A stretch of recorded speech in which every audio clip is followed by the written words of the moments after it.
So it's really weird. I keep telling people exactly what had happened and why I had fallen to the ground and why my last relationships were built by proxy, and people just don't understand it.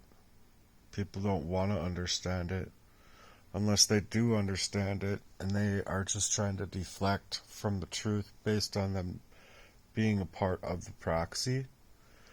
But what I'm suggesting and saying is true.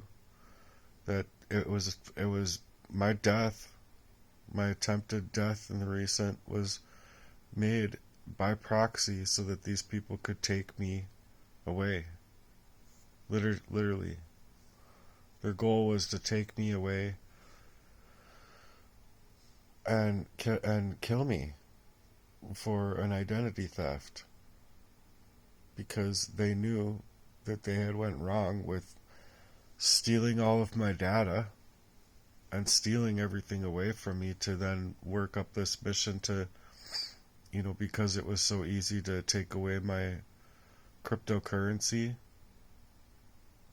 and steal from me in that fashion, that it was like another preliminary hacking, like from what I was suggesting before.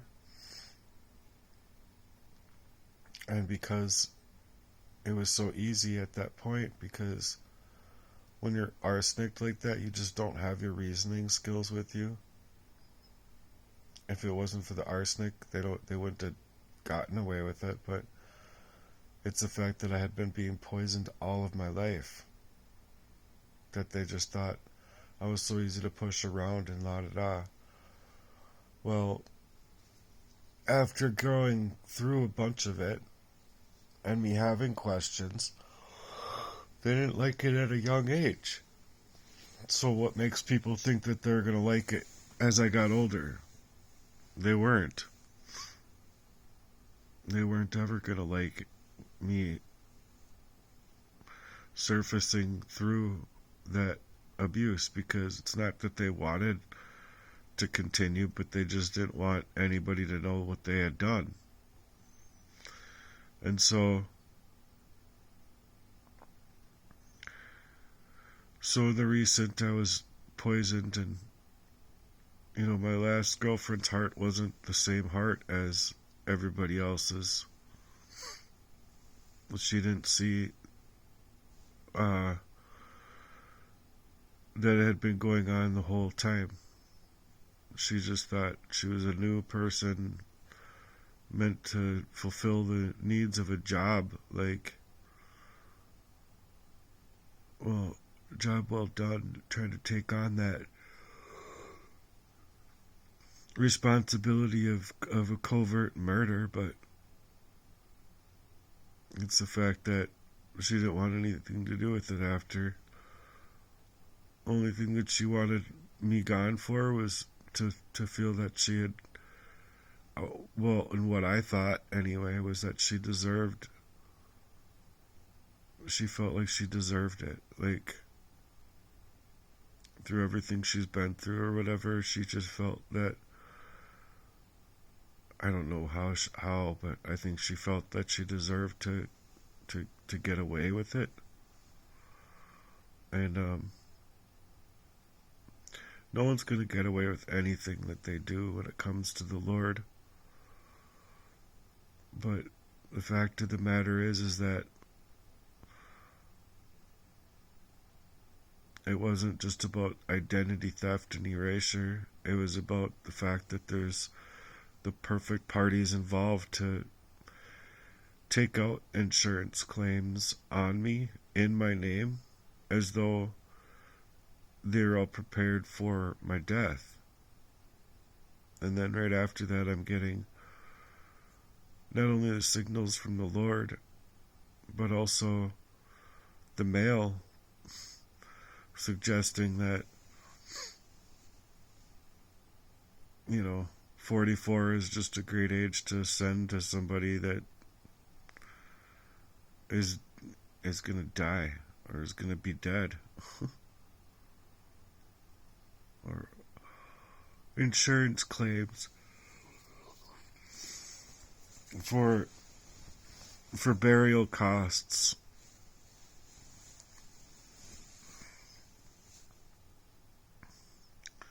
Life insurance policies, whatever it was. It's the only thing that they were after. The money. Not to mention that there's other ways that murder for hire can happen. But then they want to act like I haven't been nice online, and it's not about that. But the fact of the matter is that I have in many of my deliverance ministries. It's calling these people back to the Lord and asking them to repent. Like, I don't care about me anymore. I don't care about my earthly me anymore. I care about the fact that these people just didn't love me right. Not ever. Not ever. And then it's to suggest that, oh, we've done nice things for him, and why would you be accusing them of this? They're not just simple to do accusations. That's why. They stole up my data. Oh, who else did that? Was that my government? Who else would have the reasonability to do that besides my 28-year friendship that was seemingly working in that way from jump by memory? I'm sorry, but it's a criminal matter that is gonna end up in the courts of heaven without this world being anything more than a fucking free-for-all over people's lives in this fashion. Anyway, I keep saying that it was for an identity theft and it was for complete erasure of me.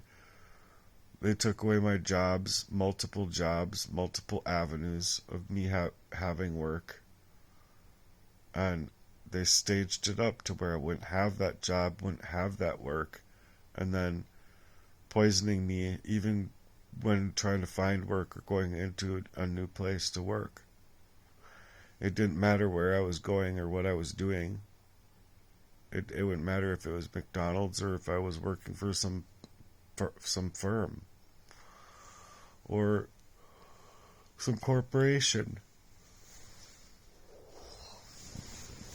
The idea was just not allowing me to money, time, energy, resource, all of that, the same way that it was when I was doing Cashback Wireless or Lightyear Wireless or Solvay or any of that. It was legitimately because these are perfect fronts not only for hacking me, but they're also perfect fronts for me not making,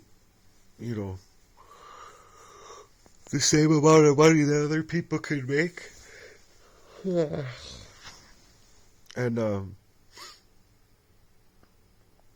the fact of the matter is that if people love at all, they should love right, and that they're not. These people aren't planning, and they were never planning on loving me right. You can't tell me that a man is a true man having to run, like, just say for my middle brother, having to run all the way to Texas to run away from the situation, while, Jesse would have been, like, really not happy about me coming and moving so close. And so it was to do something now. Do it now. Well, that's why I got poisoned up in the St. Paul Park house, to where I didn't understand things. I couldn't reason through it. But then on top of that, it's why Kenny came there with that Metamucil that did harden in that bottle. Like, that's why I have this that's why I have this blockage right now. That's why it's there. Because if it's blocking me completely, which would have been the goal with me just having it one more time, I think. And I just told myself, no, I'm not gonna take anything that's not like from the earth or from my own hands, my own workmanship, to go buy it myself or whatever. But I was right, because that stuff hardened up like more solid than a freaking rock. And I know what the goal is there. The goal is to stop my heart from beating at all, to not even allow me to make it to this house at all. So that's why the whole relationship had to have been paid and bought, because with my last relationship, I mean, because they needed to take me out. They needed to nick me, because if I was to get through this stuff, and I already had questions about the contents of their character, being like, you guys just ain't loving right at all. But on top of that, it's like, you moved all the way to Texas when your sister's in the condition she's in. Your mom's like, you've always been deflecting and minimizing where your mom's concerned, and then especially where I'm concerned. My middle brother just never even wanted me alive. And I'm talking from the very first second I could consciously be aware I was a human at all the way up until now. The only time he actually suggests his value of love for me is just in front of other people. Like, bigging himself up to make himself feel better for what he's done to me. That's it. But that's not love. That's not even... Dude, that's like deflective in so many different areas. Anyway, that's all I'm going to say here.